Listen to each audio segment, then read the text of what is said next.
All right, so we're back, and I figured that I would go into Maya and do some test renders to see all this, how this, all the stuff we put on in the last video looks. Before I do that, I wanna work this a little bit more. It's just not very interesting right now. I actually found a photo right here, which I thought was very interesting. I like the wear that they have here. Let me just open this in a new tab here so you can see just what kind of wear and tear we have going on here. Now this looks like it was actually painted over the whole thing, even some of these other knobs, so they got a lot of wear. I kind of like what's happening here, so I'm gonna start to wear it down more to sort of mimic this and see what we can get. Okay, so I like how that looks, so I'm gonna try to do that. All right, so to start with, I'm going to Control Alt and right click just to make sure we are on the correct texture set. Then, and I put a little dirt layer over the top. We'll talk about that, you can see. But we'll talk about that a little bit later here. So, where are we here? FDE parts. Here we go. So all I got to do then is right here. This is our FDE, the tan color. So I'm gonna put a sort of paint layer right here, and go to brushes, and as usual, I don't know. Let's try dirt brushed, or dirt splash, dirt spots. Let's see what we can do with this. Maybe it'll work, maybe it won't. I want to wear this away around here because, as you can see, it's a lot of wear. This is from probably as you turn this knob here with your thumb, it brushes up against here is what I imagine happened there. So that's a good sort of wear pattern to have there. So let's see, my flow's at 100 right now. So let me hit X, and I think my brush is too big, so I don't think I like this brush. Let's try this one. And, okay. Decrease it, and we're just gonna wear away here. Drop my stroke opacity here so we can just very slowly build this up over here.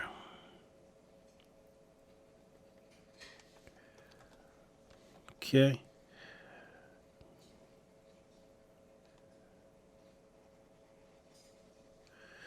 Something like that.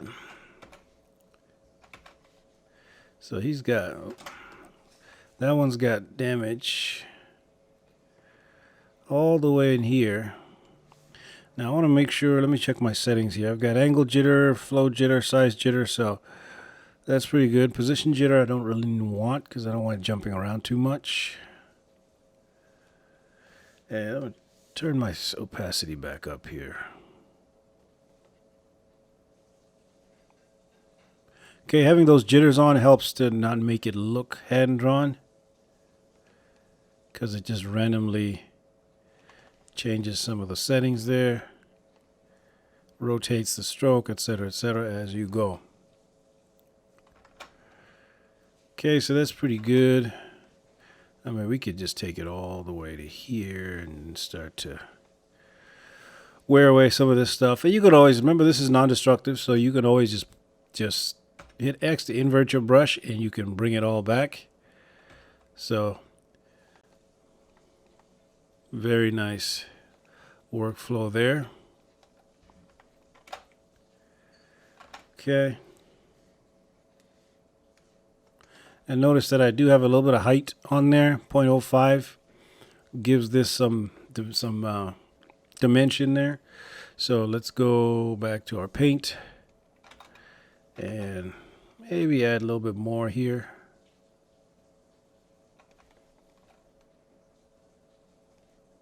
Okay, well, we don't need it to be exactly like that, but that image kind of is a good indicator of where, just from using this thing, where the wear is happening.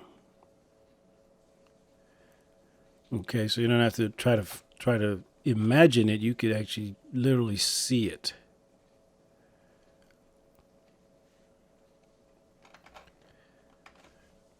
Okay, so something like that. Now you'll notice that before it was the steel rough, and that was just too shiny underneath. Looking at the, I mean, this one here looks like it was just a black one that was painted tan, and then the black plastic is showing through. But I kind of like that look better than this sort of shiny metal underneath. So I put the steel rusted wear, which is still a metal, but it's darker. So I can actually get rid of my steel rough here. And I think this just looks better. So let's go back to our paint and just continue our damage right through here. Okay, so if you have images to look up, that really helps. Go back to my metal edge wear here and let's turn up the curvature weight, since it looks like we're just doing that anyway. We don't want to overdo it. And then go back to our paint layer.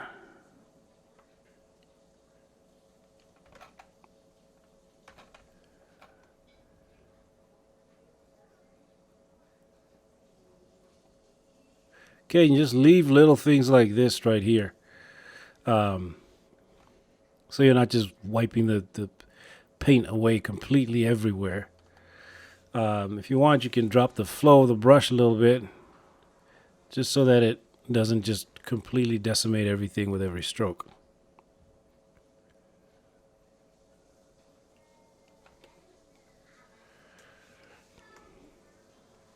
Okay.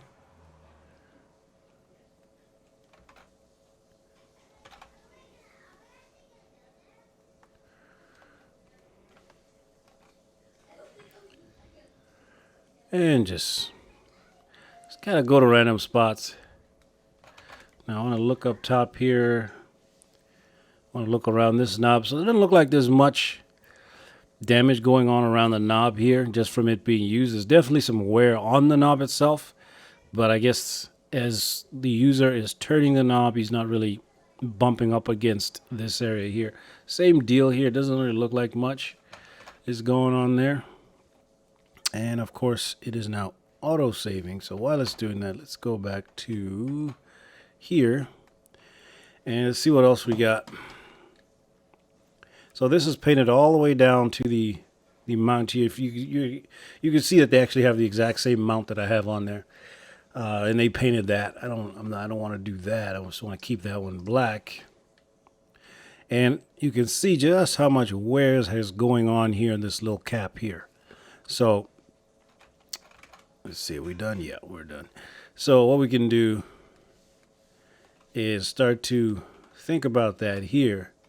Now, I don't know if I want to do that much, but I do like the way it looks. Let's try a different brush.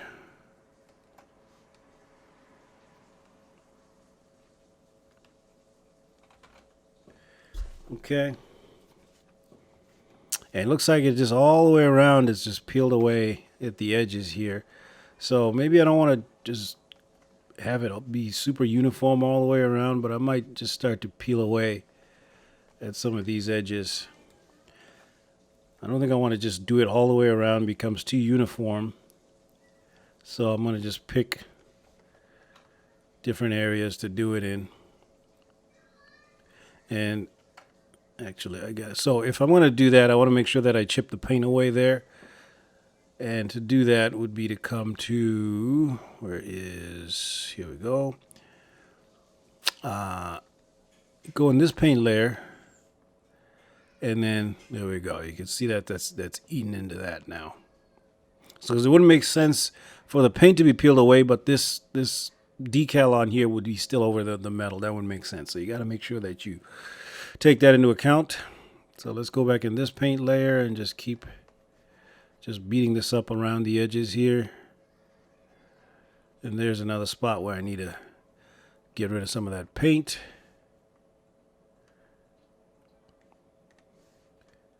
So that's right in here, so that makes sense.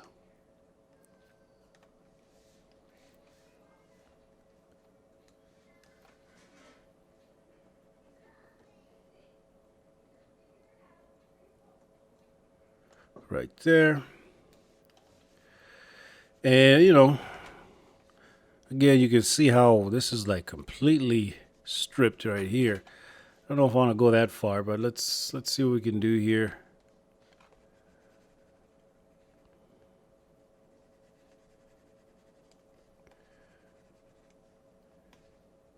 So we gotta let's drop our stroke opacity, see what that does. We want to soften the edges so it's not very harsh. You know, I don't think I like that. Let's bring this black back. And let's lower the flow a little bit.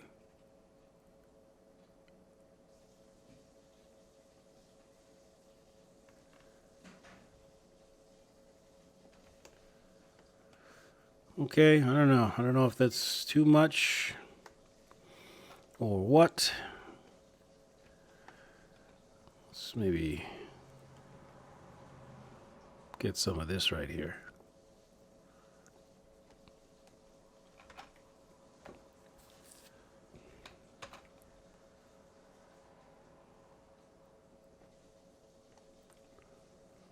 Yeah, just random shapes is what we want.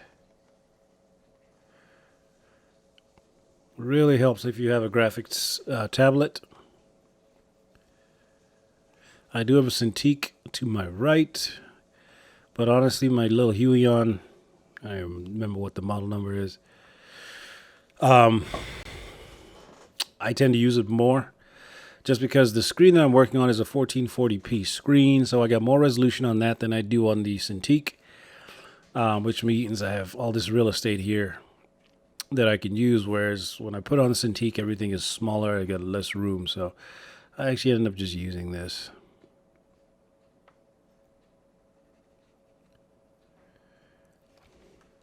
I don't know. I don't want to go too far with that.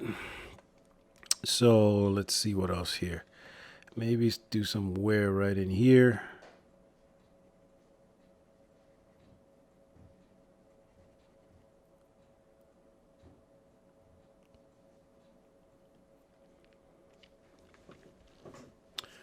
Okay.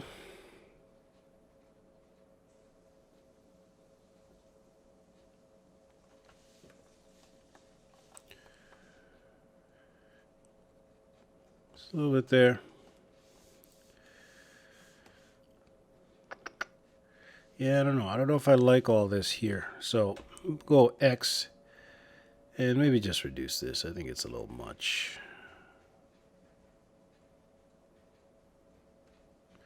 Don't want to fill it all the way back in, but you want to add some of that back in there. Same thing over here. It's just a little much.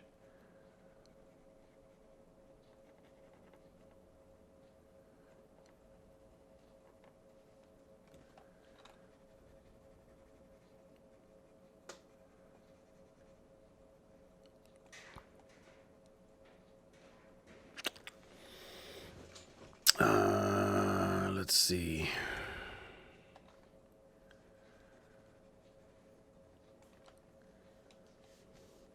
Okay, I think that's going to be a little bit better.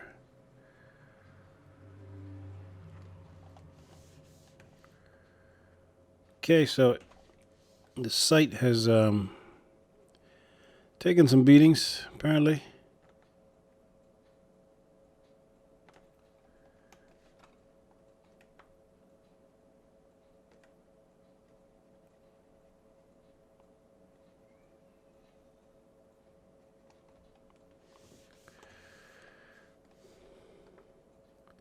Let's do some on this side as well.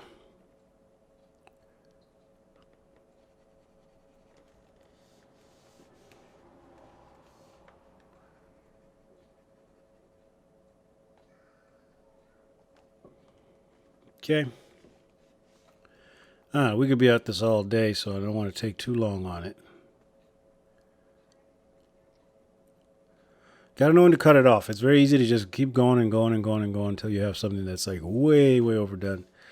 Which, I don't know, I may have hit that point already. So I don't want to overdo this. So let's see.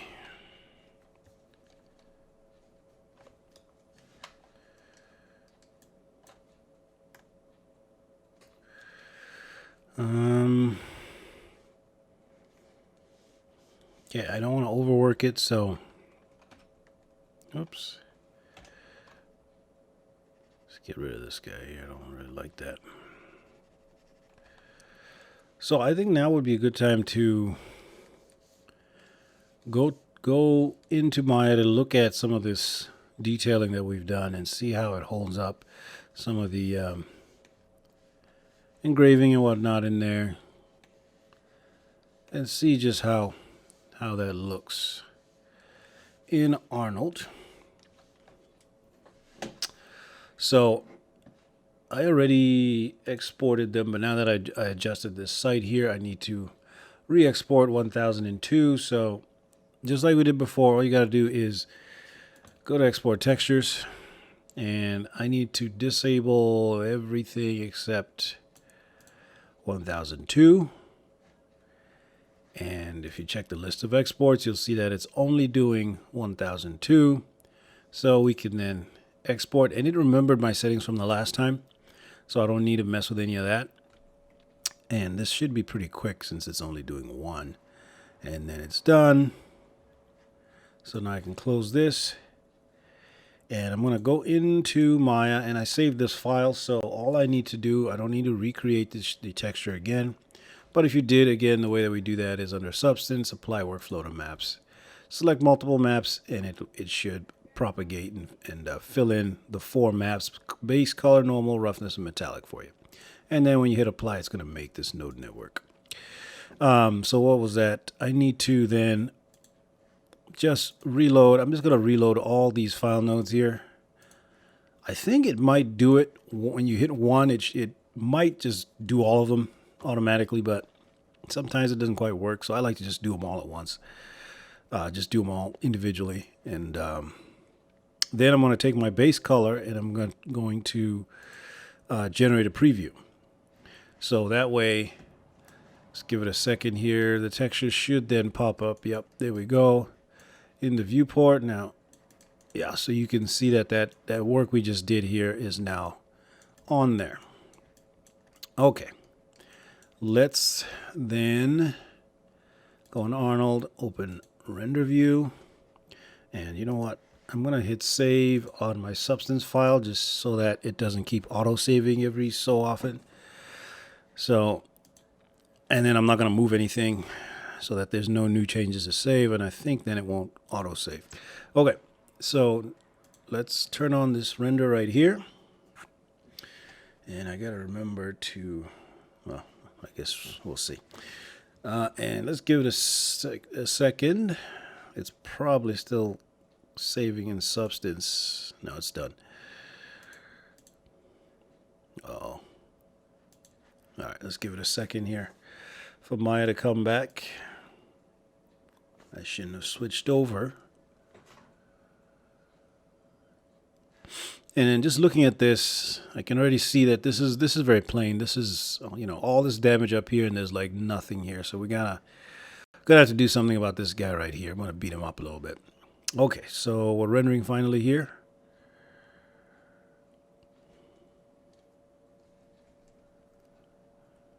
Maybe. That first render is always the slowest one. There we go.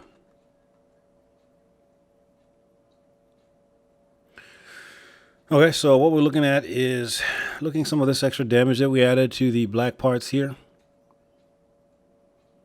Oh, looks like I did not put a shader on this inner latch here. So that'll be pretty easy to do. So this damage is looking pretty good here. The damage on the site here looks pretty nice.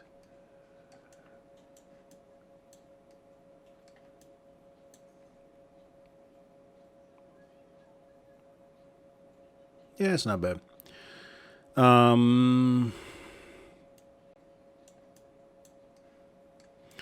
Let's look at the little writing on this. Yeah, that looks pretty good. Let's go around this side. I think there's more light. Look at some of these markings. That looks pretty good as well. Safe semi, and then auto is back there. Okay, let's look at our logo here. Caliber, serial number. That looks pretty good. Our damage is actually pretty nice as well. What else? The stock.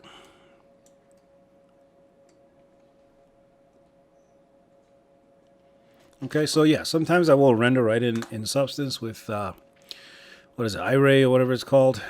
I'll render in there, but if you want to see what the final thing is going to look like, you want to do it in whatever you're going to render in. In my case, this is Arnold, but if you're rendering in, RenderMan or whatever it is, you want to bring it into RenderMan for testing. So that looks pretty good. Let's look at some of those little circle things in there. Yeah, those are looking pretty good. Now, I have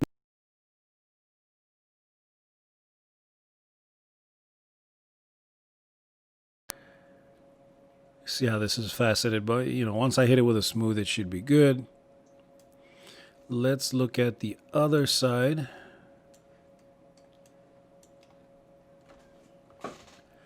There's that text that goes across here.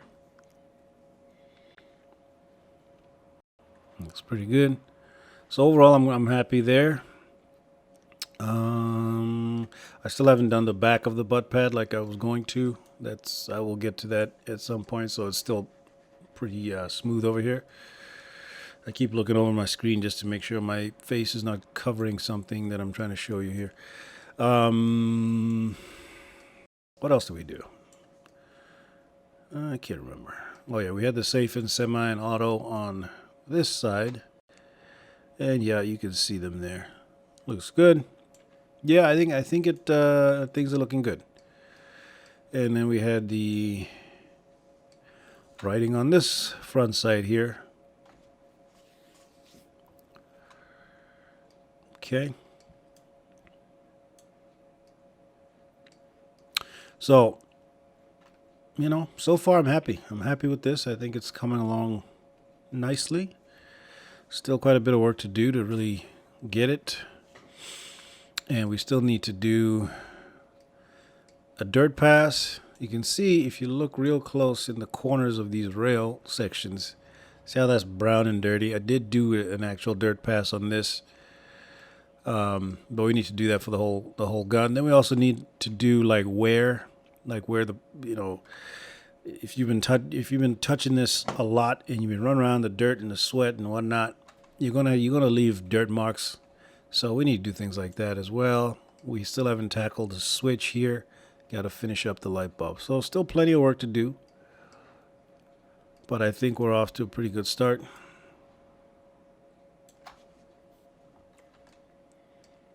And we'll just keep on going. But I do think it's looking pretty good. All right. So I'm going to stop the render.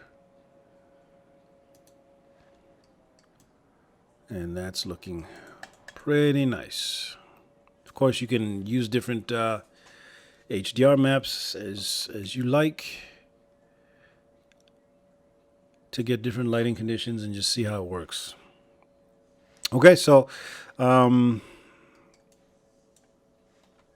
let's keep on going and see what we can do next.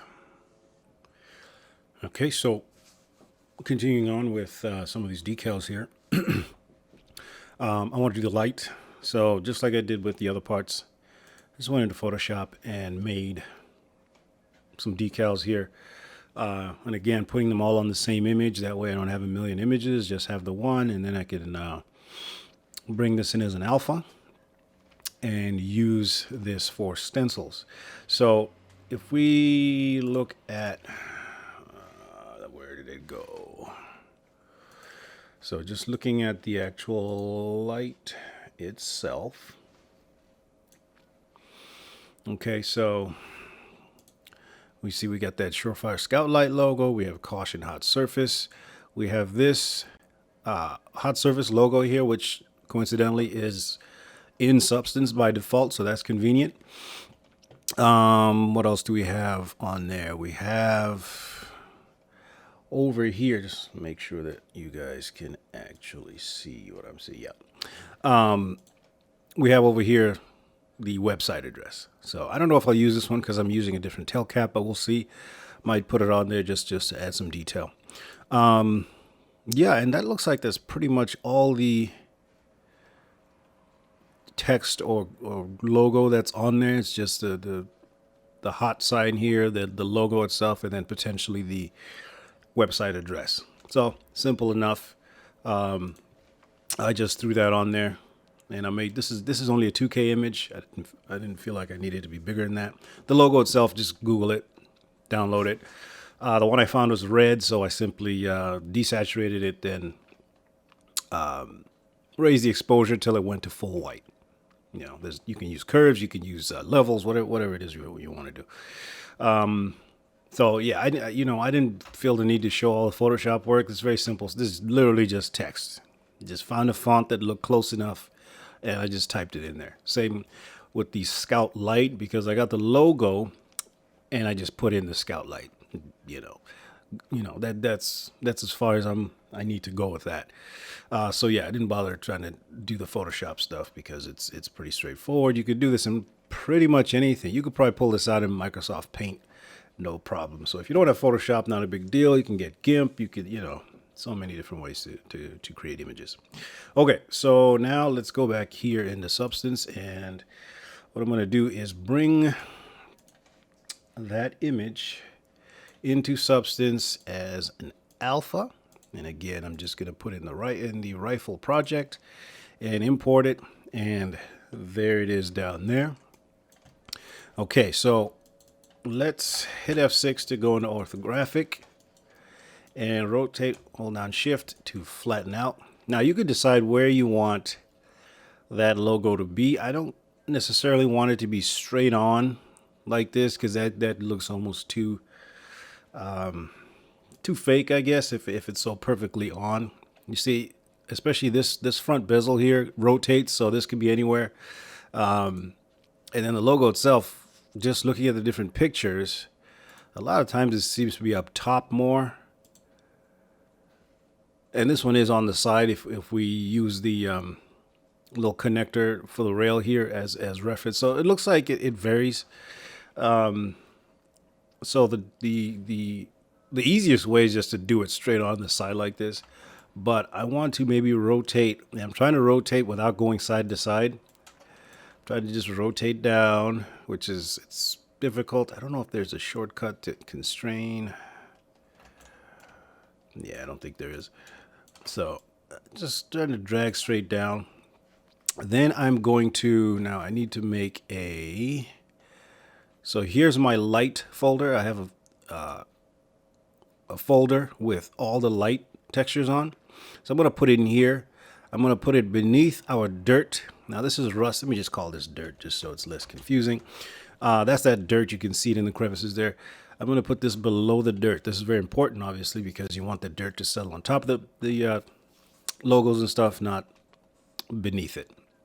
So I'm going to click here. I'm just going to make a fill layer. Let's just do it with a fill layer. Slightly off white. It's not perfect white. What do I need here? I need color. I don't need metallic. Let's see.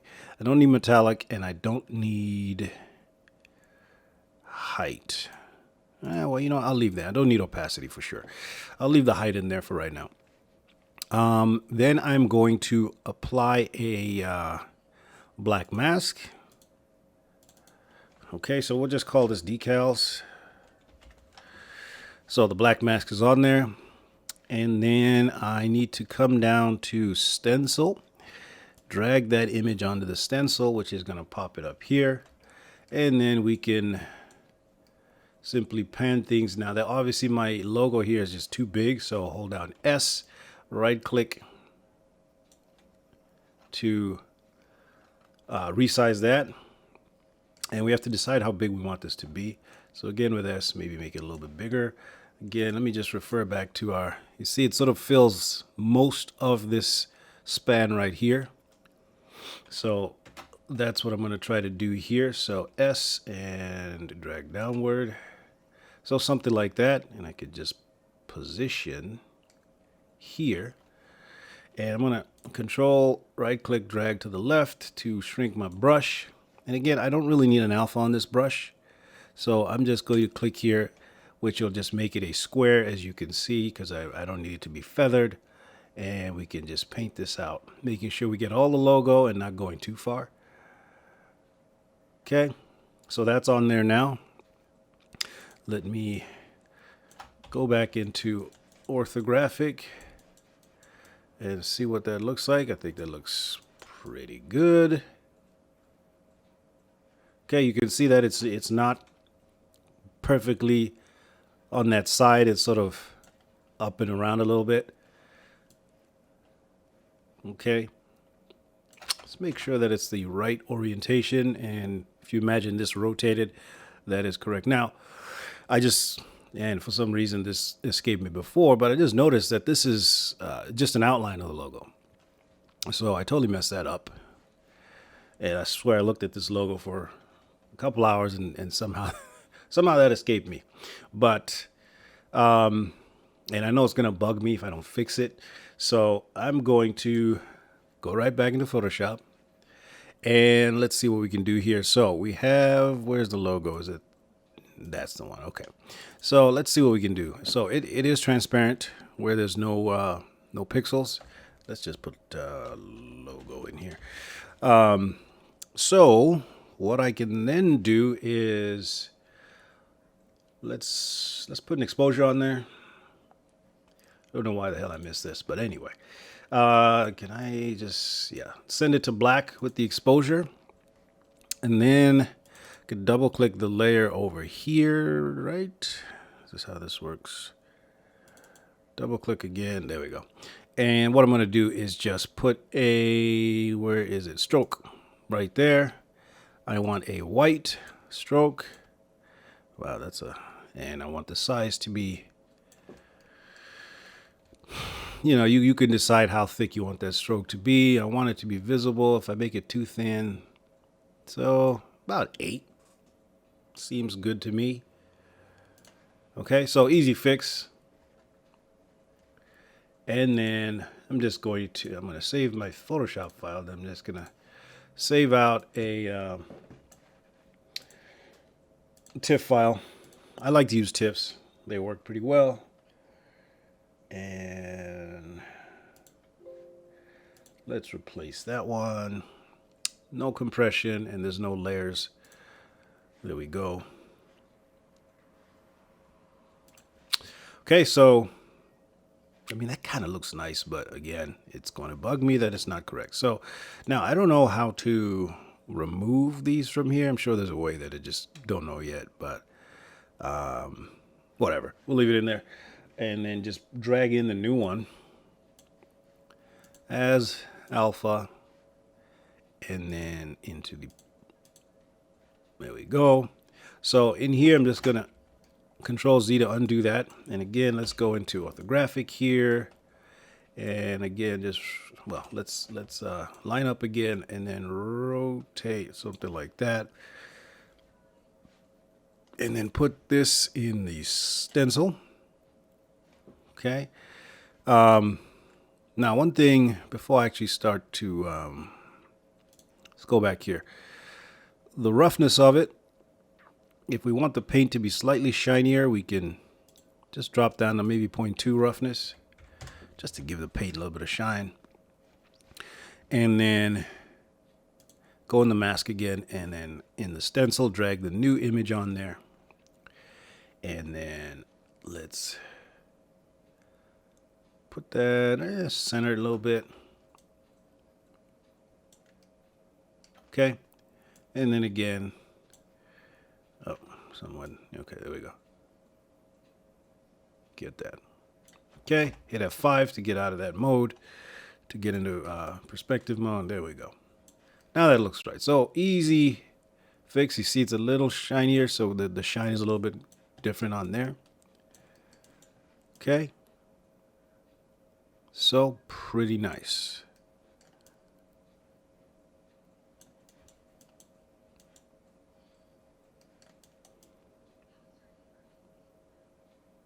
Okay, so if you then want to, now you can see that there's scratches and stuff on the black of that flashlight, and I just noticed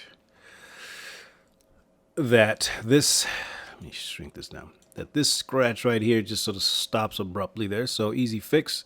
We just go back into this black paint, go in the paint layer, and we're going to find a brush. Again, Dirt 1, Dirt 2. Those are my go-tos. Find my brush here, or my pen here. And let's see. Yeah, so we can start to, maybe you just erase this back a little bit so it doesn't look like it just hits a UV boundary and stops. Okay, so you got to be careful of those types of things. So that's easily fixed.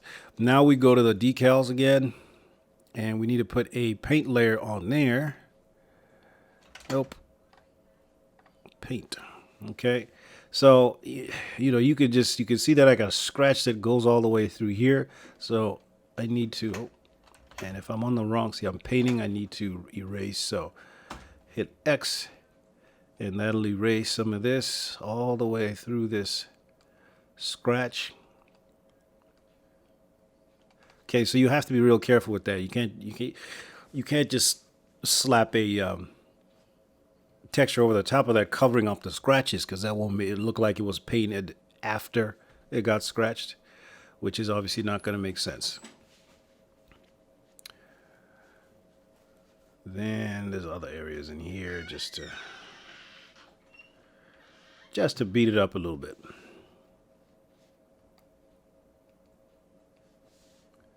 Okay, so just go through and do a little bit of that here and there. If you want, what you can do, let's try this. So yeah, this is that damage. So I don't know, can we copy? Oh no, you know what? Wait. Yeah, we can't copy this.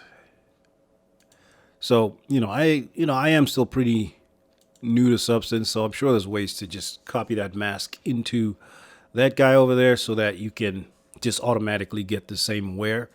So now I got to remember which mask it was. So Smart Mask, it was probably Stains Scratches. So I'm just going to bring this into my decals here. Yikes. And let's go ahead and put this, I'll put the paint above that. And I want to set my, so mask editor is obviously very high. So no, actually that's not it, because it was an MG mask. So let's get rid of that. So maybe it was the subtle scratches. That is definitely not that. Okay, so I got to remember which one of these masks that I used. Or maybe it's not worth the trouble. But if you keep track of whatever it was that you use, which one of these smart masks you use, you can just do the same thing and copy the settings over. In my case, honestly, I don't feel like I need to put that much effort into something so insignificant. Oops. But if you do, feel free. I'm just gonna just eat away at different parts of this,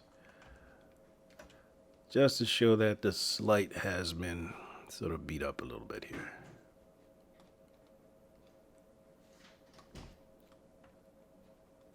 Okay. You want that attention to detail. And of course, autosave is added again. I have half a mind to see if I can disable autosave. I like autosave. What it does make sure that you're less likely to lose a bunch of work if you forget to save. Problem is, this file is so big that my saves can take quite a bit, but that was actually not too bad then. Okay, so there is the logo on the light. I think that's looking pretty good. Next one I want to do is the caution hot surface here. Now this one might be a little bit tricky because it is a long piece of text, right? We have this caution hot surface on here. It's a long piece of text and the surface is curving. So now here it's pretty small, so it's not huge. My only issue is usually if I want something to sit on something straight, I'll do it in the UVs. The problem is that if we look at, hit F1, the UVs, this is the UV for that piece. You see how it's got a curve to it. The reason it's got a curve to it is because there's a slight taper. And when you unfold it, if there's a slight taper, you're going to get a slightly curved UV shell. Even if you use the optimize function in the Maya UV tools, you're still going to get this bit of a curve here. So putting a straight piece of text on here might be a little bit tricky, but let's see what we can do. All right, let's shrink this down a little bit here. And again, I'm going to hit F6 for orthographic, and I'm going to rotate this flat.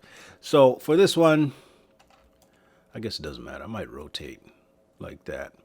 Let's go back to our alphas. And again, in our decals, and where did it go? What's the name of this? Surefire decals. So it should be in the S's. There it is. So put that in the stencil. Now we're going to have to rotate it. So S, left mouse button, and shift, and it'll snap rotated. There we go. And then S and middle mouse drag it. And then we can either shrink the decal or just zoom in on the view here. I don't know. Does that might be okay? Let's get our alpha off our brush here. And let's just see what we get. Oh, I need to invert my brush with X. Okay, so just because of the texture resolution here, it's not coming out very high detail, but it doesn't have to be.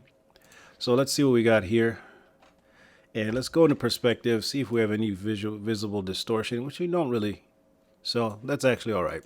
And as you can see, there's a bit of a curve to it, but that worked out pretty well. So let me just look proportionally. That doesn't looks about right size, I think. Okay. Then the other thing we got to do is put on the hot surface logo here, which very conveniently is available in Substance right there. So I need to put that now in my. I mean, you can put it. Let's see. Let's try doing it in the alpha and see what happens. So when you put it in the alpha instead of a stencil, it just becomes a brush.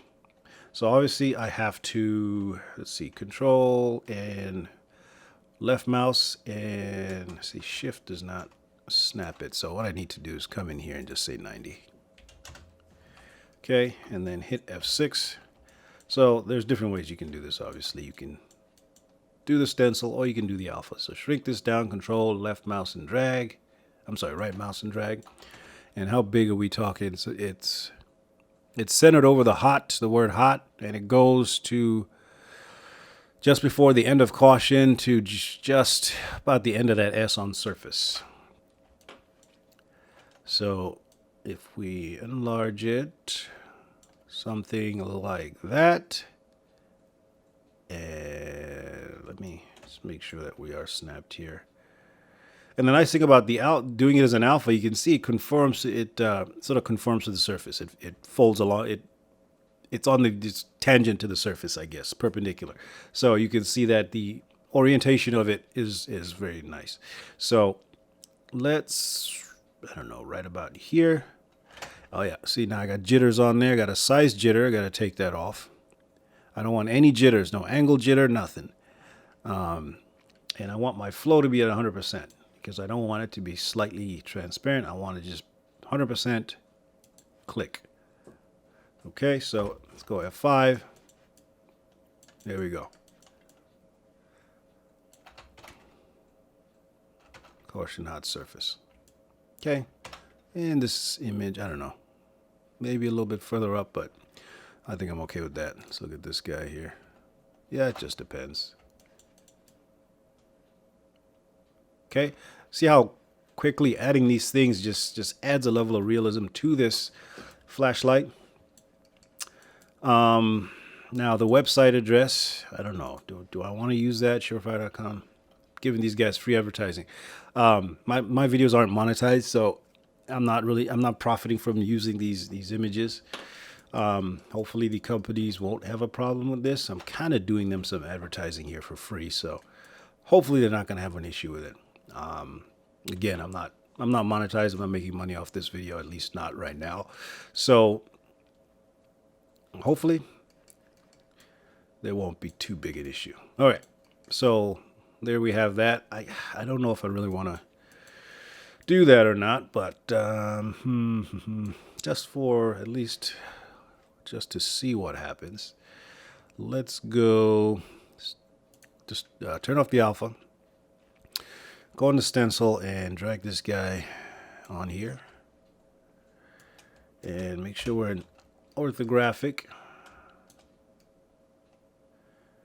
And I want the website address here. Let's put this around this way now.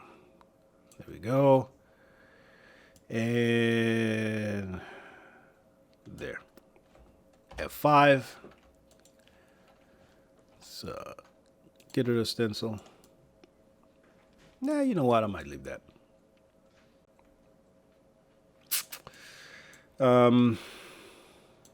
Or let's try it maybe from kind of an upward position here.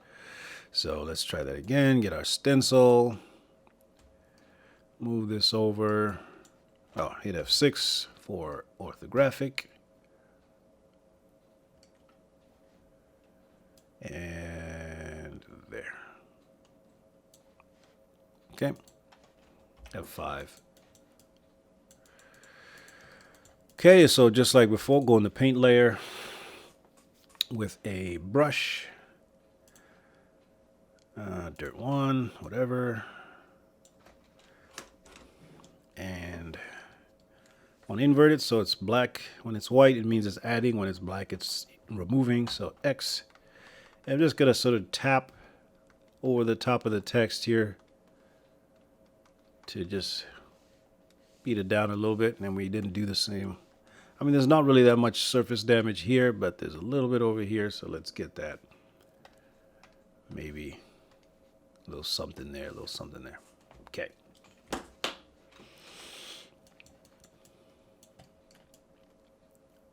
Okay. So I think that's all we need to really do for that light. I think that looks pretty good. I'm going to save and hope it doesn't take a year to save. But I'm liking this quite a bit, actually. I think this is looking good. What else do we have to do here? There's all kinds of little things. Oh yeah, this base here has been bugging me. So Control Alt, right click on it. It'll take us to that UV set. And we want, let's see, where's that texture? Yep, this is the one. Steel, rust, and wear. Metal, actually, is it this guy? No, it's not. It's okay, steel, yeah. So it's this layer right here. So we need to set that up to have all kinds of damage and stuff. So I'm just gonna group this to itself. So select it, Control G to put it in a folder, and we'll call this the mount because that's the optic mount there. And again, as usual, I'm going to put where am I here? Materials. I'm gonna put my steel. And don't feel like you have to use the same steel. I just like the steel rough. It's simple. It works. It's the base for a lot of what I do. And so what I need to do now is, because this mask was on that steel directly, I need to just have this mask on the group so that you can see now the steel has gone over everything else. But I need to mask the group so that anything I put in the group will just by default get masked as well. So I'm gonna actually remove this mask from the shader itself and put it on this group. So make a black mask, hit 4 so we can select what gets it, and let's go into mesh fill, click on that, and I think that, yeah, that's all we need. So just that guy right there. So now our steel, you'll see it's no longer on there. Then we can hit this guy with another black mask so that we can put our generator and then metal edgeware and invert it. Okay. And by the way, you know, I like to put the steel on the bottom. You could actually put the steel on the top and get the same effect. Make it look like the steel is peeking through just by masking the steel above. So for me, my brain works better if I think of it as the metal being below the paint. So this is the way that I choose to do it.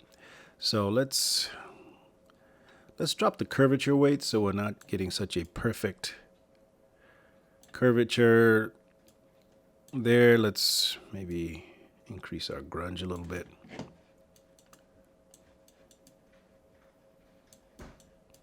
Okay. Smart masks, stain scratches. Again, I use the same ones a lot because they work. That one needs to be inverted as well. And for this one, I'm going to just drop the curvature. Oh, actually set this to multiply just so we're not covering up the stuff beneath it. So just drop the curvature all the way, and then let's drop texture 2 a little bit. Don't want to lose all those scratches though. Texture 1 doesn't look like it does much, honestly. Let's see. Turn it on and off. You can see, I don't know if it's easy for you to see it in there, but I'm going to move my light here. There we go. So if we turn this mask on and off, you can see we get those little scratches in there. It still seems a bit much. Let me go to the metal edgeware, and let's just drop the wear level a hair. Okay. So now this is not looking just super clean like it was before. It's actually got quite a bit of damage on it. And, you know, we can adjust the seed here. So hit random. Problem is this shape right here, you can see it over there. So let's hit random again, hit it a couple times. And then we can also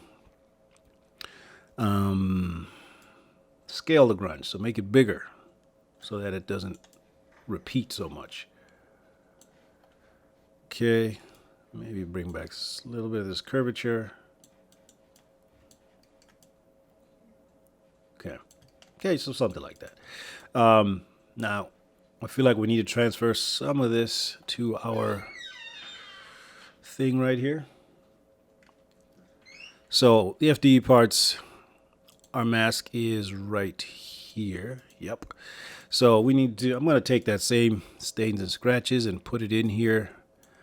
Let's put that beneath our paint. Go to multiply, invert. Obviously a little crazy, so let's drop our curvature down because we don't really need it so much. And let's decrease texture 2. Now you can see we're getting some nice stuff going on here. Now these decals here, I should probably put this in the same folder as the FDE parts just so that, come on, let's go. So I'm going to put this right there. Yep. And then of course, I mean, you can see some of the scratches, but you can clearly see that some of these are going under the paint. So let's, yeah, no, it's fine. So, and again, there's probably an easier way to do some of these things, but we'll go with what we got. So I'm going to go here in the paint layer for our decals here. And let's go get a brush. Let's get dirt 1. And man, doesn't look like it likes that. So I'm just going to make a new paint over the top here. Oh, you know what? Anyway, it doesn't matter. I was still in form mode. I was still in this mode here. So just got to go back to paint mode. Doesn't matter. Shrink this down. And invert. And just start to paint this away. Maybe shrink my brush a little bit more. Okay, so we're just erasing some of this.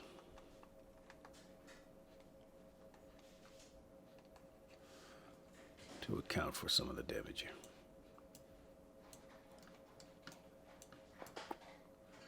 All right. There we go. Now back to this guy here. Still feel like I need to... Let's bring a little bit of this curvature back.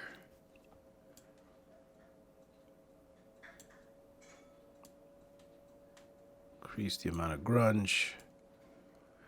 Wear contrast. Okay, so I mean you can dial that in to your taste. Whatever works for you. Okay, so this is actually looking pretty good. Then, now I did a dirt pass on the site itself. I did not do one.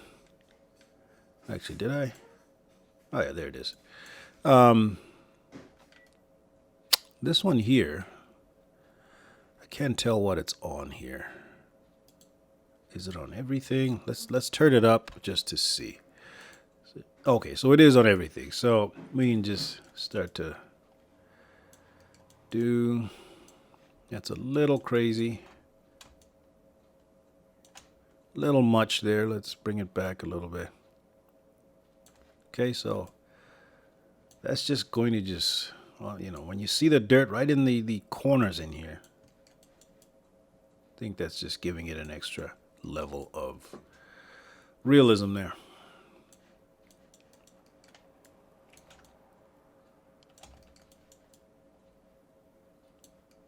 Okay. I don't think I did I do a dirt pass on this guy? No, I didn't. So Control Alt right click. Actually, before I do that, I might just, let's go back to that last one. I'm just going to copy this. Copy layer. And Control Alt right click this layer. And I don't know what's on layer 1, but Control V to paste that. Of course, I need to clear this mask. And then just add a generator and dirt. And then decrease that level. Okay, so the rifle's not just super duper clean.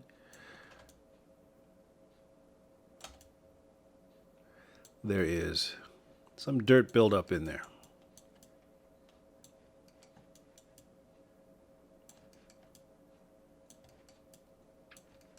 And of course, you can throw a paint layer in there and paint, you know, stuff out if you need to, or leave it in there. It's up to you. Now, what I want to do is, what are we on here? 10:15. So let's hide everything else, because you can see how dirty this is here. This is a little too dirty, because if I want to open the dust cover here, I don't want to find just what looks like a rusty inside here. So some of these I'm going to actually paint out. So let's go to paint. There's my pen. There we go. And what I want to do is increase my brush here, increase its intensity. And I just need to, because dust wouldn't get here where the barrel connects to the receiver. So you got to be real careful. It might be easier actually to do it in the UVs. No. So yeah, this right here, I want to maybe just reduce that. Try not to paint it completely out. I want some dirt in there, but not near as much as that. I don't know, where is this? It's hard to tell. Yeah, definitely don't need this much dirt. If your receiver is this dirty on the inside, that thing's not going to work. The gun's not going to run for you. So, gotta keep it clean and lubricated on the inside.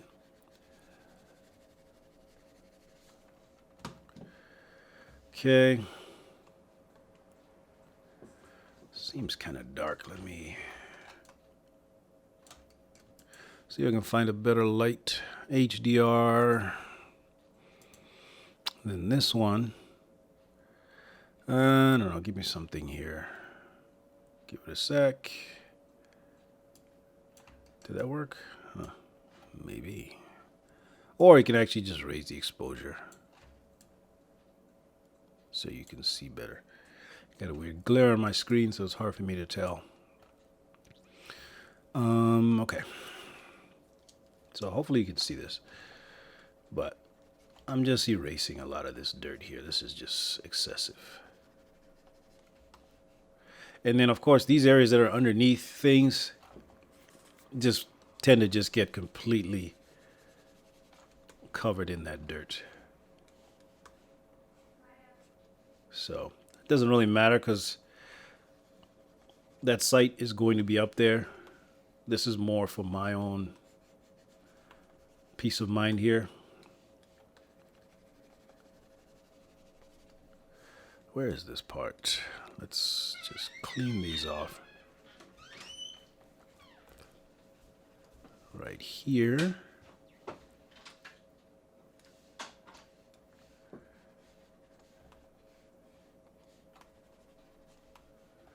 Okay, so you got to be careful with just throwing masks on things and calling it good or generators, because sometimes it might be a little much, as is the case right here.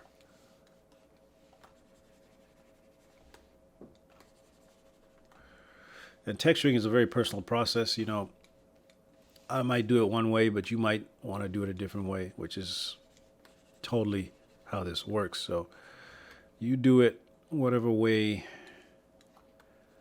works for you. If you want to crank up the damage and dirt and everything higher than I have, by all means. But I'm going for a certain look, and I don't want it to be. I don't want it to be too crazy. But I do want it to be. I do want it to look used. But I don't want it to look beaten to death. Okay, so that's a balance that you're going to have to strike for yourself there.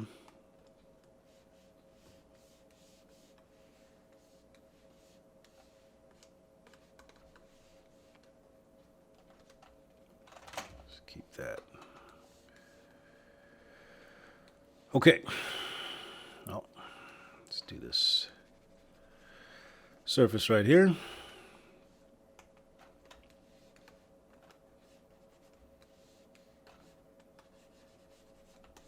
All right.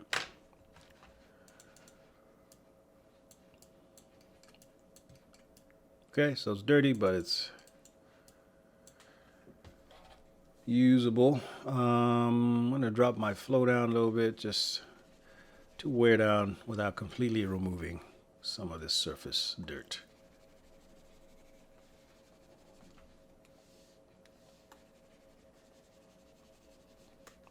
Okay.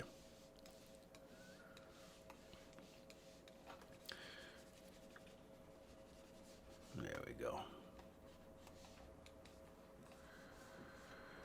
I think I don't need this here.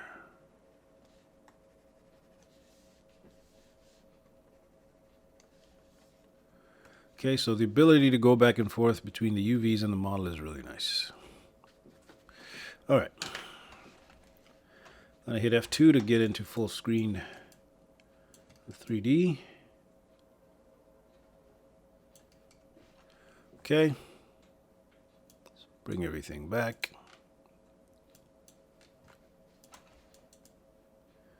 And that's what we look like. Now, I want to... This is that... let's hide this. I want to put a little bit of a logo on the bulk carrier group itself. So I just hid the dust cover layer. Control Alt and right click, which is going to put us on that one. I'm going to save here before this thing tries to save by itself again. So a lot of times these bulk carrier groups, at least from what I've seen, you'll see a little logo here of the manufacturer. Now I'm going to use the same logo I used on the receiver, so that as if this gun is entirely built by the same manufacturer. But apparently these guns are really, you can buy parts and assemble and all this stuff. You know, so a lot of times what you'll see is people have guns with parts from all over the place. But if you buy the gun pre-assembled, I guess it would have logos from the same company. So that's what we're going to do here. So this is the one I want here. Where are we here?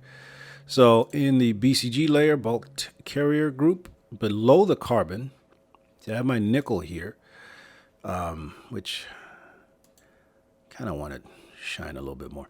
Okay, so what I'm going to put here, let's see, what do I want?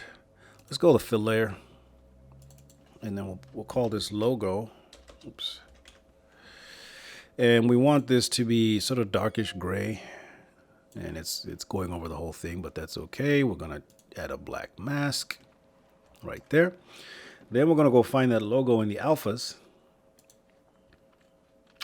which was this guy. So select that alpha.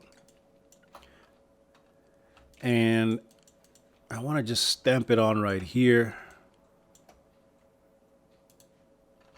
And again, I've got weird jitters going on, so let's... No jitters, please. And then, oh, before I forget, what I want to do is use the height to drop it down a little bit. So let's go -0.1. Let's see what that gives us. Go back to the mask. Click. That's not bad. I think, undo that. I think I want my color to be a little darker.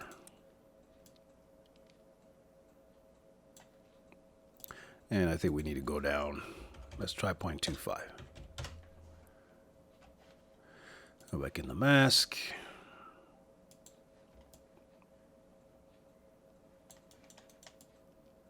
No, maybe darker. I guess I didn't need to. I didn't need to undo that. I can just go back here and then drop that base color some more, so I can make it whatever color. This is a nice thing about the fill layers. You can do this stuff after the fact. Okay, so something like that. Does it need to be metallic? Actually, no. No, I don't need it to be. Okay, so that's what we got there. And now that I think about it, maybe not so low, because this is supposed to be a smooth surface. So let's go back to -0.1.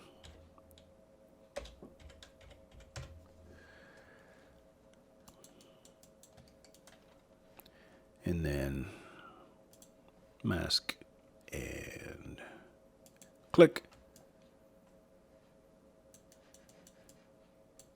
There we go.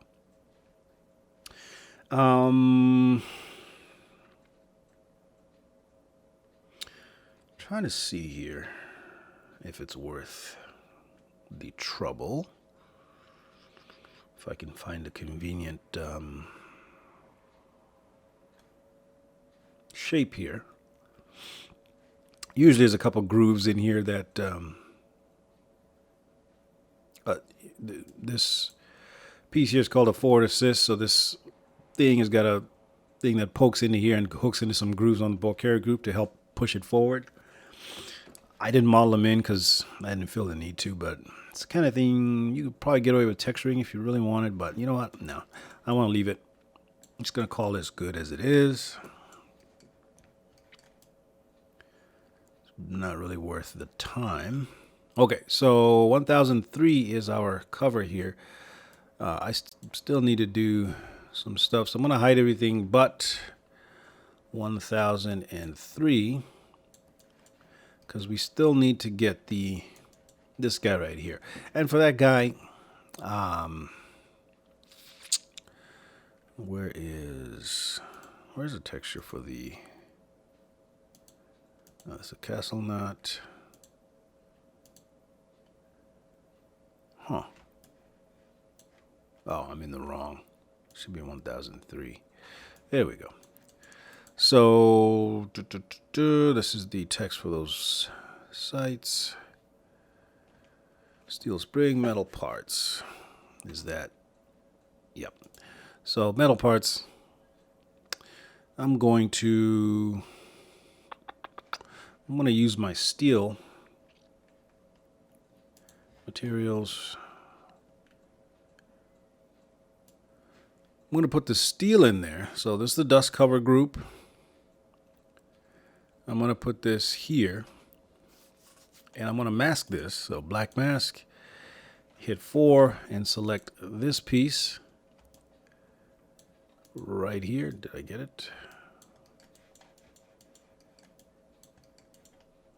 Hello.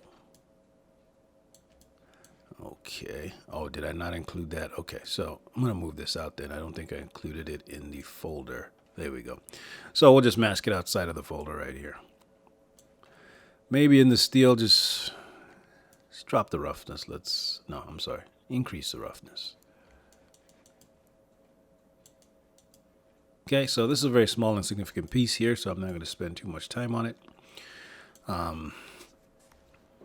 Maybe darken the steel a hair. So something like that. Increase that roughness a bit more. Okay.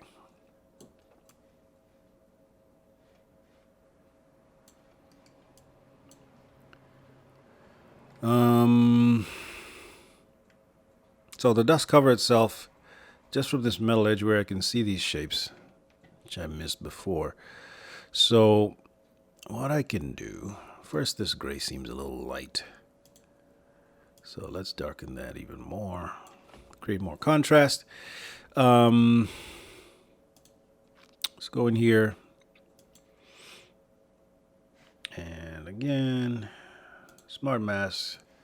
Let's put the stains on there. And then invert it. And drop the curvature. And drop the texture 2. Set it to multiply. Okay, come down in the metal edge wear. And mess with the grunge scale. Now, the problem is I have a scratch running across here like this, which somehow missed this piece.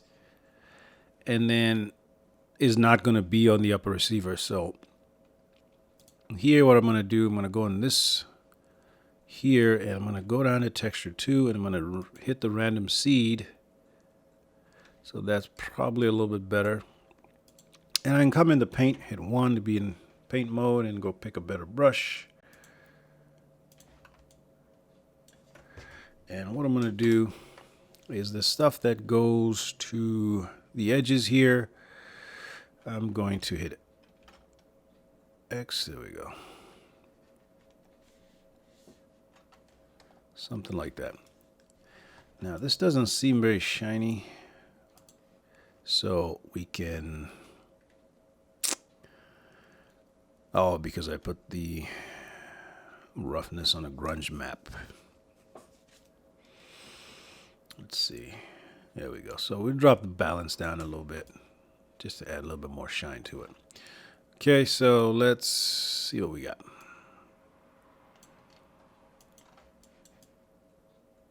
Okay, so slightly different color than the rest of the receiver here, which I kind of like. Okay. So Control Alt, I'm going to right click that upper receiver again and copy this layer. So selected, Control C, then Control Alt, right click on the lower receiver And let's see where we are here.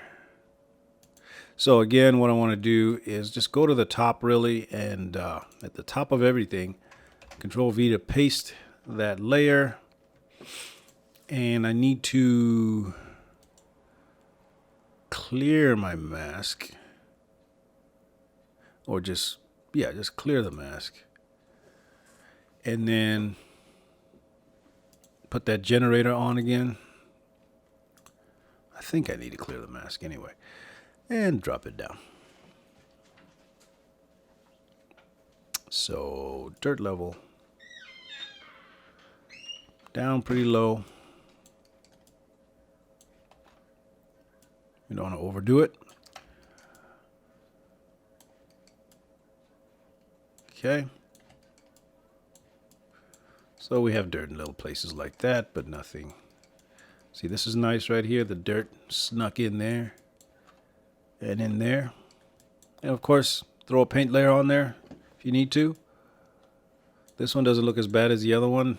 Now here I might want to get rid of some of that, so I will put a paint layer on, and let's go ahead and hide everything. Is there a way to hide all but the selected?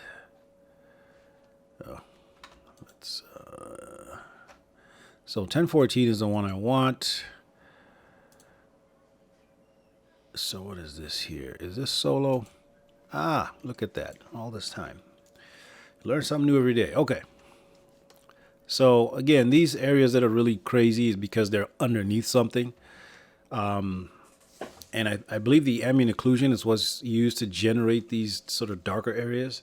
So it just does that there. Now, what I don't want is this here, because if I animate this and have a character take the gun off safe on the semi or something, you're going to see this just brown rusty looking thing here. So we don't want that. What we want is to paint this out. Let's hit X. So we need to get rid of this. And we'll do that on both sides. Okay, it's just because it was underneath the, what do you call it? Oh, I forget what it's called. The safety lever. So now we got a lot of stuff that's been hidden. A lot of this doesn't really matter. It's just my own OCD is getting the better of me here. So I'm just going to rush through this really fast. Let's increase our brush size here. It's just I model the inside of this receiver just so that I never have to model a receiver again. And it's entirely conceivable that in the future I might need to have some kind of animation where I open up the receiver and you see inside. So I don't want to have to then come running back to Substance to try to fix the textures. Might as well just do them. It's not costing me that much time. So I'm just going to go ahead and do it. It's just way too much.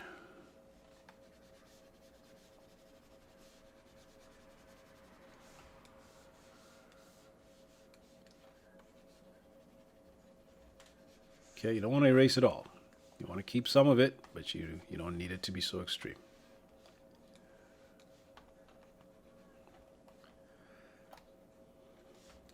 I want the gun to look like it was just stored for years in the dirt.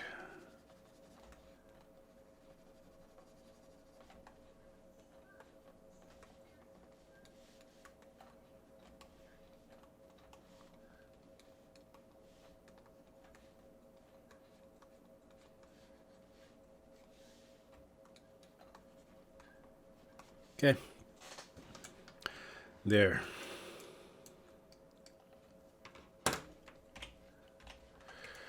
Okay, so we just have a really dirty looking receiver. It's looking actually pretty nice. Okay. Oh, that button is real convenient. What's this one here? You know, I'm going to give me a tooltip. Show all, hide all, invert. Ah, okay. So buttons have been staring me in the face for how long now, and I only now learned about them. But anyway, that's how you learn. So that's what we have thus far.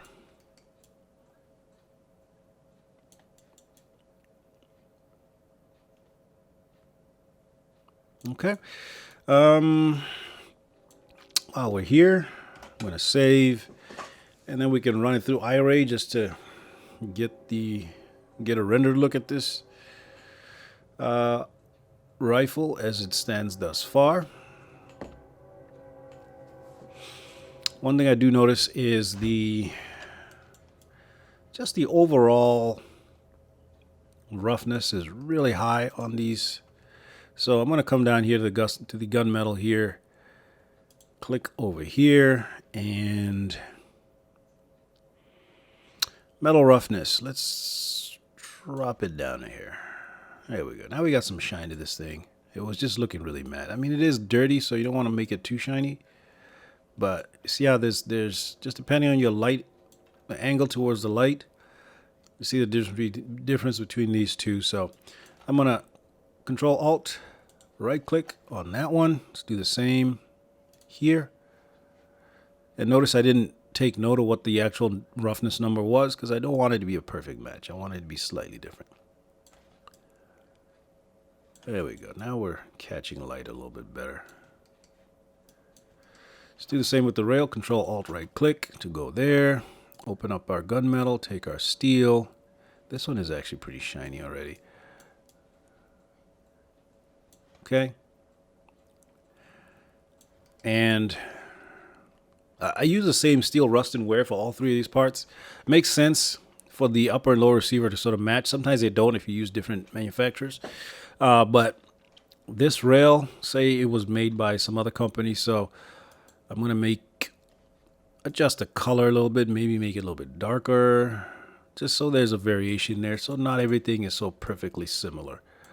Again, I don't want to go all the way to black, just want to darken it a little bit. So this is more gray than this, and this is a little bit more shiny. So the metal coating process, whether it's paint or whatever it is different than what the gun company used, and I like that.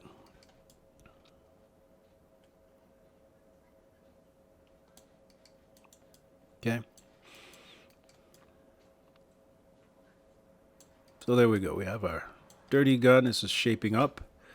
Obviously, these plastic parts need to be detailed. They're still very clean, but we'll get there. We'll get there. Okay. The next thing I want to do is I notice on a lot of these rifles, these rail slots are marked by numbers. They call them T marks, so it's T1, T2, etc., going up the rail. And the reason they do that is so that when you mount something on, like our optic here, when you mount it to a certain position, you know exactly which rail slot or selection of rail slots you're using. So if you know that you mounted it to T15, you can always remount it there, and the optic will always perform the same in that same position. Because optics, the way the accuracy of the gun, you got to make sure that you're mounting it in the same spot every time. Otherwise, it's going to change up a little bit on you. So that's what we're going to do next here. So what we need to do is hide and all. There we go. Yep. I want to be able to see all of the rail like that. So I think they mark every 2.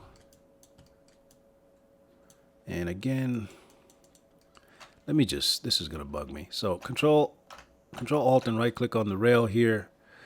And what I'm going to do is come into my rust here, put a paint layer, and just get rid of some of this stuff underneath here. Do the same here. This on it. Okay, it is working. Okay. Okay. So here's our gunmetal layer. So we want this to be on top of our steel here, which gives the metal its color. So how do we want to do this? Let's do a fill layer. Generally, I like to use fill layers, but from time to time I'll use the standard layers, and we'll call this T marks. Oh, this is the occlusion. And then we'll just black mask that. Now, again, let's hit F6 to go into orthographic, hit F to frame up on this. So I want to make sure that I'm snapped here. Now, again, if we go in the alphas and type in font, we're very limited in the types of fonts we can use. Again, this is just a major failure where Substance is concerned, that we can't just get a text tool and type something, you know. And if there is, and I'm mistaken there, by all means, let me know in the comments. But so far, I've not found it. I have found these few fonts, anything with the word font in front of it, and that's it. And I got a ton of different fonts on this computer, but I can't. There's no font tool like in Photoshop. So either you just sort of suffer through it and use one of the fonts they give you, or you have to go through Photoshop to make all the T marks and then bring them in, which is ridiculous because there's going to be a lot of them. T1 through, I don't know, depends on how long this rail is, but you can have a lot of T images that you'd have to then make. So what I'm going to do is look and see which one of these. Here, let's go here, and I don't know. Let's search for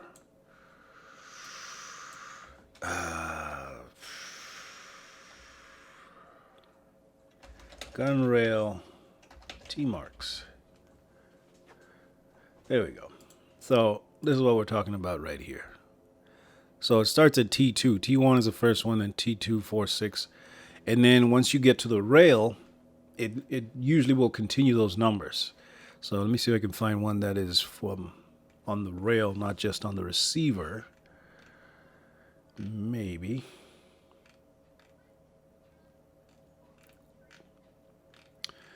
And if not, I mean, take my word for it.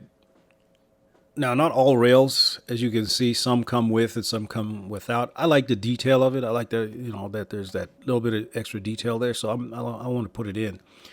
But right now, okay, here we go. Here's a small rail, and the T marks are for the top. So T is for top, R is for right. So this is R2 through 12. And if it was on the left side, it'd be L. And if it was on the bottom, it'd be B. So given that our rail only has top rails, no side and bottom rails, we don't need to worry about that. But there you go. That's what that looks like. So I'm just looking at the font here to see if one of Substance's fonts. I mean, I guess we can just assume that the manufacturer decided to use whatever font that is. So that's a pretty standard font. So it literally could be anything. So this would be slot 1, and there's slot 2. So what do I want to do here? Courier. What's this one? Typewriter? No. Let's try Courier. And what you have to do, once you've selected it and put it in your alpha, you can see it's there. You can then, where is that? Here it is. Parameters, text. So T2. And the important thing, of course, is to keep the size the same all the way up. And to try as hard as possible to center this. So one thing I do when I need to center something, if I come in here and then scroll all the way down to mesh wireframe, I turn on the wireframe, and my opacity is lower than the default, just so I can see better. And I'm going to look at that center line. So once you have this thing zoomed into a level that you like, don't zoom again until you're done with all these numbers, because zooming, you can see if I, I need to, okay, here we go. So let's, okay, what? Oh, and I don't want any jitters, by the way.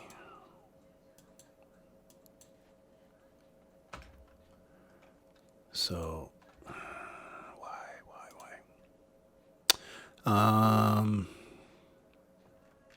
One sec.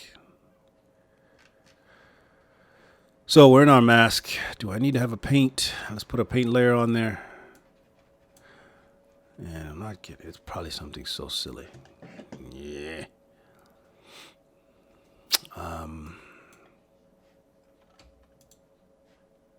We are in a mask.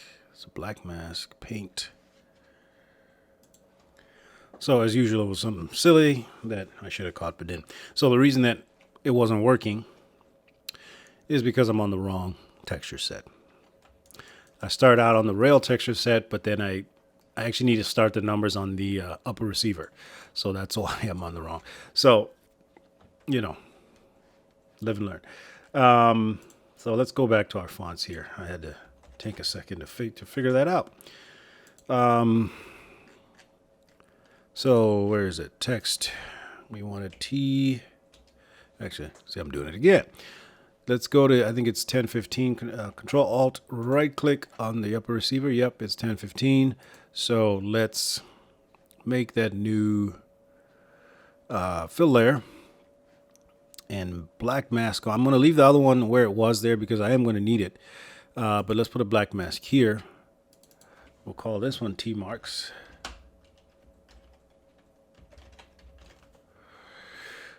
Okay. And then we can put that T2 in there.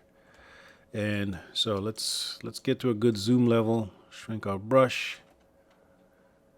And I want to find the center line of geometry there, and I want to just center my jitters are back on here. Those damn jitters.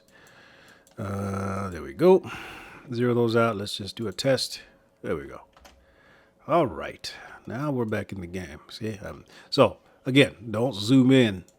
And I just did, but this is fine here. So I'm going to increase the brush. Click there. So that's T2. And I'm gonna pan, but I'm not gonna zoom. And we want to go to T4. So this is kind of tedious, but what are you gonna do? T4 again, trying to center. I'm trying to center it down the center line this way, but also the center line of the rail section. So something like that. T4.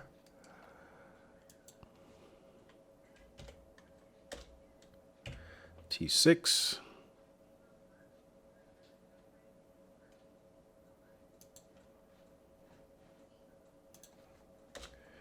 T8. Making sure that we're skipping. Oh my, did I? Okay. 2, yeah, hold on. 2, 3, 4, 5. Oh, you know what? I put this on top of the actual rail hump instead of in the valley between them. So I'm going to undo that, go back to T6.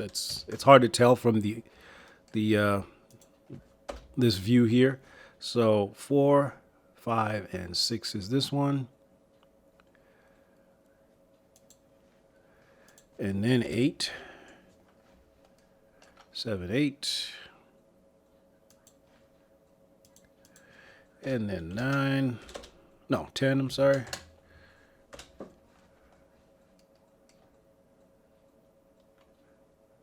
And I don't know, this seems a little big, so maybe I'll just cheat it down a little bit.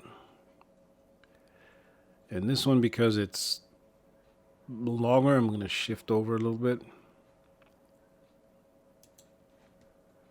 10. Not 112, but just 12. And I'm hoping I'm not messing up. I don't want to change my view because I'll never get these back to the same size. So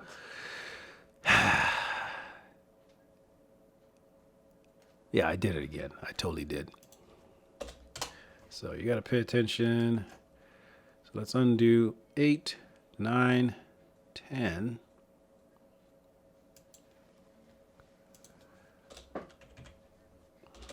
That again too. 12.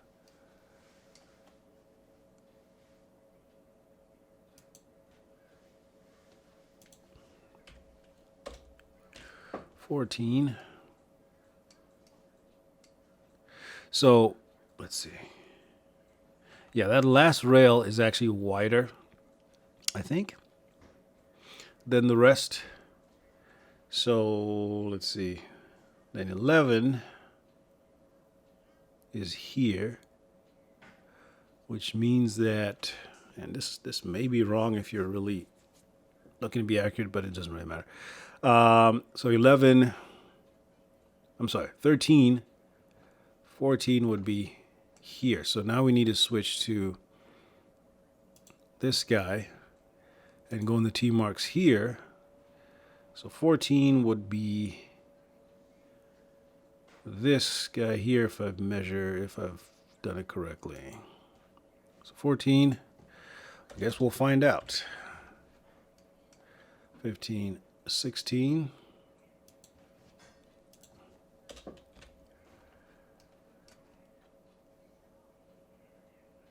18.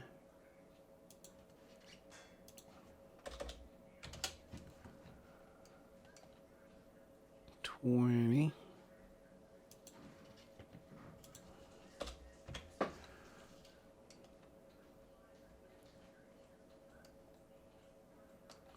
18, 19, 20, 21, 22. Oh, don't hope I did not mess this up. 22, 23, 24.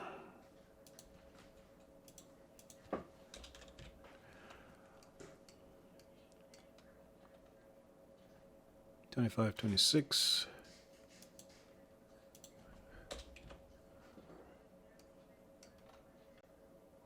27, 28. It's a long rail.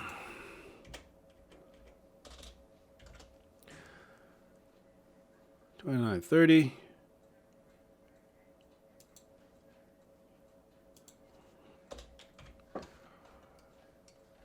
31, 32.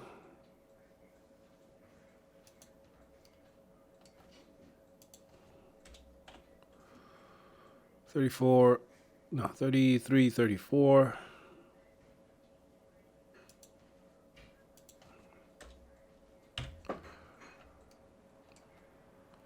35 and 36.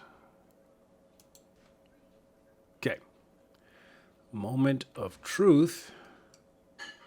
Did I get this right? Hit a 5. So first thing I'm looking for is making sure that I don't have any of those T marks on top of the rail sections. All right. So I'm going to turn my wireframe off just because I don't need it right now. Okay. And then of course I need to go through. It's pretty good. I need to go through and just damage them up a little bit. So in the T marks, I'm going to put a paint layer on there. Then go to brushes, get one of my dirt brushes. And I'll do my glove here. So what I'm going to do is just knock them down a little bit. They're a little too clean and crisp and sharp. Just want to beat them up a little bit. So hit X to invert. Let's shrink the brush.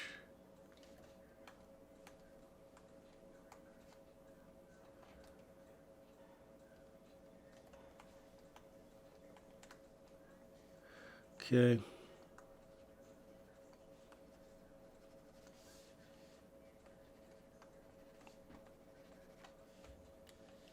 Now the ones that are under something I probably wouldn't beat up too much because they're protected, but these out here, those are fair game.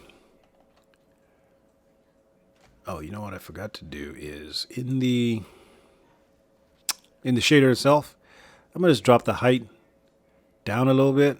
So maybe negative 0.1.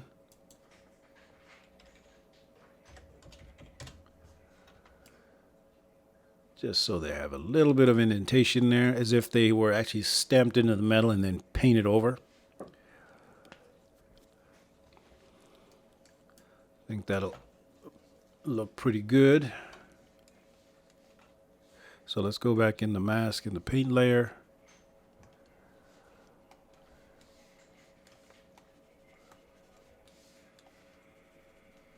So even if you remove one completely, you can still see the imprint of it. If you erase the white off one. Oh, and then of course, to get to this guy, Control Alt right click and go in the T marks here and put a paint on there. Do the same thing here. So height negative 0.1. Yeah, I think that really integrates it. So go in here, go in the paint layer, and let's start to pull this stuff out. All right. Yeah, I'm digging this. All right, we got some of these you can even barely see them, and some you can see. So we know they're there. So now let's show all here. Oh, that's so convenient. Let's show all, and we can see what we got. Okay, so just visually, that's way more interesting than just the bare rails. Right, so liking that a lot. I like it.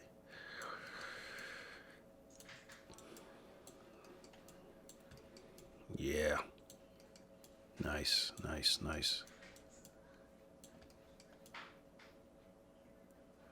Now, wait a minute. Didn't I? Let's go into the upper receiver right here. Did I not?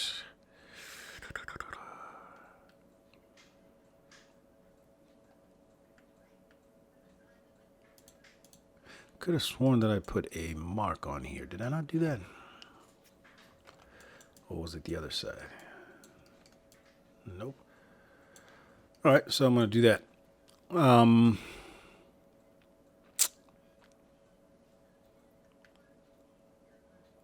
So right here, above the steel rough, I'm just going to get a regular layer. And I just need height. And I'm going to go my alphas. Let's mask this. Black mask. And actually, do I need to mask it? Let me see. I'm going to go down to my little logo here. And I'm going to set this to, actually I don't need any color, so let's increase, yeah, so it's going to pop out. So I just want a little logo mark right there. Yeah. Okay. And then, see if I can find just like a square, a hollow square, maybe this. And I'm going to put this one right up here. Let's increase again. Sometimes you'll see the little squares on there. Probably not that thick in the border, but whatever. Let's put one here. Okay, again, just visual detail. I mean, little things.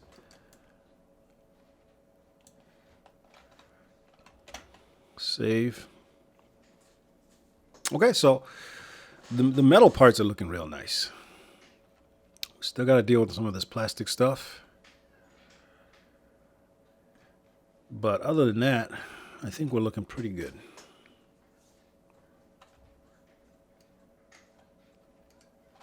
Okay.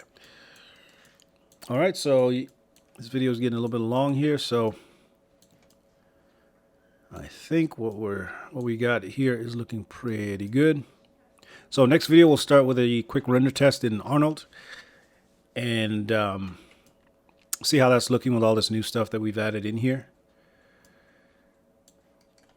Okay, so hope you guys are still enjoying this. We're getting there. We just got to finish up some things here and then go finish up the plastic parts, and this will be done. We still got to do the magazine. We still got to do the suppressor and some other couple of things in here, but so far so good. So I'll see you guys in the next video. Thanks for watching. Hope you enjoyed. Like, subscribe, comment, hit the bell, and I'll see you next time. Bye.